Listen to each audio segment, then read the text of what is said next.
You're watching this video, and at some point today, you felt something that's hard to explain. Maybe it was that brain fog that makes thinking clearly cost more than it should. Maybe it was that irritability that showed up out of nowhere with no obvious cause. Maybe it was that background anxiety, not panic, not crisis, just that feeling that something isn't right without knowing exactly what. Or maybe it was that mood dip that appears for no apparent reason and that sometimes makes you wonder if it's age, if it's stress, if this is just how things will be from now on. I want to tell you something before we continue. There's a very high probability that what you just recognized doesn't have its origin in your head. It has its origin in your gut. And the science of the last 10 years is documenting that connection with a precision that changes everything. Before getting into what the science says, I want you to pause for a moment and think about something. Are you the same person emotionally as you were at 35 or 40? I'm not talking about maturity, about perspective, about the things life taught you. I mean the baseline state, how you feel on a normal day without special events, without obvious reasons to feel good or bad. Does that baseline person feel more anxiety than before? More irritability? Less enthusiasm? More difficulty concentrating? That energy dip that's not physical, but mental? That feeling that life has less color than before? Most people over 50 who recognize those things attribute them to psychological or social causes. Work pressure, the changes of menopause or andropause, the empty nest, the grief of youth, health problems of their own or people close to them, and all those things contribute. I won't deny that. But there's a cause that almost never enters the conversation. A cause that has a scientific name, that's measurable, that's modifiable, and that explains a significant proportion of those changes in emotional and cognitive state after 50. And that cause is 70 centimeters from the brain, in the gut. What I'm going to tell you today isn't psychology. It isn't self-help. It's physiology, the same rigorous physiology with which we've talked about the liver, the mitochondria, the adrenals, and the circadian clocks in previous videos, but applied to something most people never associate with the gut, how you feel inside. The gut microbiome, that ecosystem of trillions of microorganisms living in the large intestine, is one of the most complex and most important systems in the human body, and for decades, we almost completely ignored it. In the last 15 years, microbiome research has produced more than 50,000 scientific studies, one of the fastest growing fields in the entire history of medicine. What that explosion of research has revealed completely changes how we understand the relationship between the gut and the brain. The gut has its own nervous system, the enteric nervous system, with approximately 500 million neurons, more neurons than the spinal cord. That's why scientists call it the second brain. And that second brain is in constant communication with the first through the vagus nerve, that same nerve we talked about in the breathing and tinnitus videos. What many people don't know is that communication between gut and brain isn't bidirectional in equal parts. 80 to 90% of the vagus nerve fibers go from the gut to the brain, not from the brain to the gut.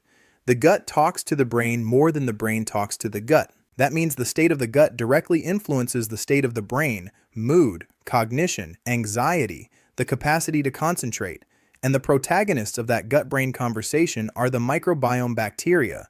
Gut bacteria produce or regulate the production of neurotransmitters, the molecules the brain uses to regulate mood, cognition, and behavior.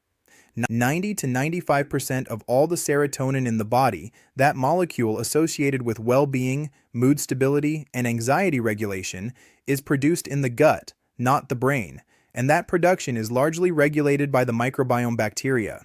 GABA, the inhibitory neurotransmitter that allows the nervous system to deactivate, relax, and sleep, is also produced in the gut in significant amounts. Dopamine, the neurotransmitter of motivation and pleasure, has its precursors produced partly by gut bacteria. And BDNF, that neurotrophic factor we mentioned in the neuropathy video as a stimulator of nerve regeneration, is also influenced by microbiome composition. A study published in Nature Microbiology in 2022 analyzed the gut microbiome of more than 18,000 people and found significant correlations between intestinal microbial diversity and mental health markers. Specifically, greater microbial diversity was associated with lower anxiety, lower depression, and better cognitive function. Not as a trivial correlation, as one of the most robust associations in the study, even after controlling for factors like age, diet, socioeconomic level, and general physical health. After 50, the microbiome starts facing several problems at the same time, and that's what makes many people notice changes in mood, mental energy, and cognitive clarity right at this stage. It doesn't happen suddenly, but several factors pile up that leave it more vulnerable. One of the most important is that it loses diversity. The variety of bacteria in the gut reaches its peak around age 30 and then starts to drop, and after 50, that decline accelerates. Since each type of bacteria has its own function, some produce certain substances, others regulate metabolic pathways, others communicate with the vagus nerve.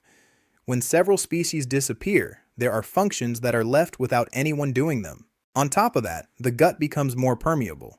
That layer of cells lining the intestine that should act as a barrier starts to fail because it depends on the good bacteria to stay strong. When those bacteria decrease, especially the ones that produce butyrate I, the mucosa weakens and things that normally shouldn't leave the intestine start passing into the bloodstream. That generates low-grade inflammation that travels to the brain, activates the immune cells there, and produces neuroinflammation. And that inflammation is strongly connected to brain fog, anxiety, depression, and loss of cognitive clarity. Another factor that carries a lot of weight is the accumulated effect of antibiotics. People over 50 have taken more antibiotics, both prescribed and those that come in animal foods, than any previous generation. Every time you take them, you kill bacteria without distinguishing the good from the bad, and the microbiome can take months or even years to recover, and in many cases it never returns to what it was. Over decades, that leaves an increasingly impoverished intestinal ecosystem, and at 50, the body no longer has the same recovery capacity it had at 30. And finally, there's diet. Beneficial bacteria feed primarily on prebiotic fiber, the kind that comes from plants and that we can't digest but they can ferment. The current Western diet, high in ultra-processed foods, sugars, meats, and fats, and low in varied vegetables, is exactly what most impoverishes the microbiome. There are studies comparing populations with traditional fiber-rich diets, like certain rural communities, that have 2 to 3 times more microbial diversity than people who eat the way we eat today in cities. In short, it's not one single problem, but several that reinforce each other right when the body no longer has the same capacity to compensate that it had before. Let me go back to the mirror, because now that you understand the mechanisms, I want you to see those signals through different eyes. Brain fog, that difficulty thinking clearly, finding words, keeping the thread of a thought, may be neuroinflammation secondary to increased intestinal permeability. It's not an intellectual deficit, it's inflammation in the brain interfering with neurotransmission. Background anxiety with no clear cause may be a deficit of intestinal GABA and serotonin. The gut isn't producing enough precursors of those neurotransmitters because the bacteria that produce them are in the minority in an impoverished microbiome. Irritability that shows up out of nowhere may be the result of an unbalanced microbiota producing more pro-inflammatory metabolites and fewer neuroprotective metabolites, disrupting vagal tone and with it the emotional regulation that nerve facilitates. The mood dip for no apparent reason may have the microbiome as one of its most important factors. A study published in Cell in 2021 identified specific bacterial species whose presence or absence correlated with reported levels of subjective well-being independently of life factors. Bacteria like Lactobacillus rhamnosus, Bifidobacterium longum, and Faecalibacterium prausnitzii were associated with better mood and lower anxiety. Their absence, which is exactly what microbiome impoverishment after 50 produces, with a worse baseline emotional state. Lack of motivation, that feeling that things that used to give pleasure no longer give as much, may have a component of reduced intestinal dopamine. The gut produces L-dopa, the direct precursor of dopamine, and when the microbiome is compromised, that production drops. I'm not saying all those symptoms have an exclusively intestinal cause. I'm saying the gut is one of the factors that doctors most consistently aren't evaluating when those symptoms appear after 50, and that in many cases, improving the microbiome produces improvements in those symptoms that no other change had achieved. Here's what really matters. And here I'm going to do something different from most microbiome videos you've seen. I'm not going to give you a supplement list for you to run to the pharmacy and buy. What I am going to do is tell you which are the principles science has found most effective for recovering microbial diversity after 50. The most powerful of all is eating fiber of many different types. Eating fiber isn't enough. The variety is what matters. Each bacteria feeds on different fibers, so the more types of plants you bring into your diet, the more variety of bacteria you'll be feeding. The largest study ever done on this, the American Gut Project, with more than 11,000 people, found that those who ate more than 30 different types of plants per week had the highest microbial diversity. And it's not as complicated as it sounds. Every vegetable counts, every fruit counts, every spice or herb counts. A salad with 5 different ingredients already adds 5 to your count. Another one with major impact is fermented foods. A study published in Cell in 2021 showed that eating fermented foods for just 10 weeks increased microbial diversity by 19% and significantly lowered several inflammation markers in the body. The ones that work best, especially after 50 days, are kefir, yogurt with live cultures, sauerkraut, kimchi, and miso. A decent overnight fast is also very effective. When you stop eating several hours before sleep, the bacteria that feed on food remnants start to run out, and that creates space for the bacteria that strengthen the intestinal mucosa to grow. It's like giving your gut repair time. Eating dinner early doesn't just help with sleep and mitochondria, it also gives the microbiome an important break. Another factor most people don't connect is chronic stress. High cortisol modifies the composition of gut bacteria, favoring the ones that generate inflammation. But at the same time, when the microbiome is disrupted, it produces less GABA and serotonin, the substances that help us manage stress. It's a self-feeding circle. That's why everything you do to lower chronic stress also helps the gut, and everything you do for your microbiome also helps your adrenals. And finally, even though it might seem surprising, regular movement also changes your microbiome. Studies have found that people who do at least 150 minutes of moderate exercise per week have significantly more bacterial diversity than sedentary people, even if they eat the same things. Exercise improves blood flow to the intestine, helps things move better, and creates conditions that favor the good bacteria. In short, it's not about taking a magic supplement.